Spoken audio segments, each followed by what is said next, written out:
Je reviens de Madrid où s'est tenue la session plénière de l'Assemblée Eurolat, une assemblée constituée de députés européens et des députés des pays d'Amérique latine et des Caraïbes, tels que l'Argentine, le Brésil et le Paraguay, où j'étais en mission officielle encore il y a 2 mois. L'un des principaux sujets de cette rencontre à Madrid était l'accord de libre-échange entre l'UE et l'association de pays d'Amérique latine le plus connu sous le nom des pays du Mercosur. L'accord Mercosur est un traité de libre-échange qui va ouvrir le marché européen aux produits agricoles et à la viande en provenance d'Amérique latine. Oui, vous l'avez bien entendu, nous allons trouver encore plus de produits venus de l'autre bout du monde dans les rayons. Le Mercosur représente évidemment une menace directe pour nos filières françaises.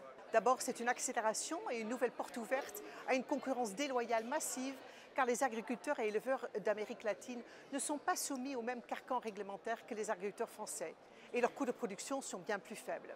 Deuxièmement, c'est une entorse à notre souveraineté et à notre indépendance nationale. La France connaît depuis plusieurs années un recul dans ses exportations et une augmentation de ses importations.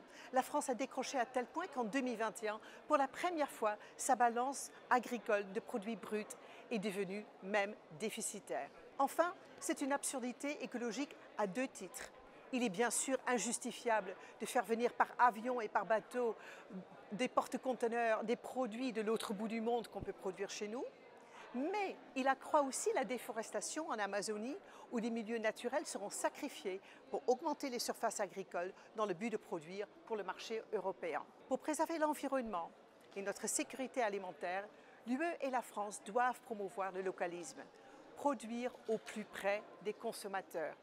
Non seulement le localisme est un projet écologiquement efficace et socialement juste, mais c'est un projet qui construira l'autonomie et l'indépendance alimentaire de notre pays dans un monde incertain où nos concitoyens sont en droit d'avoir accès à une alimentation de qualité et à des chaînes d'approvisionnement sûres.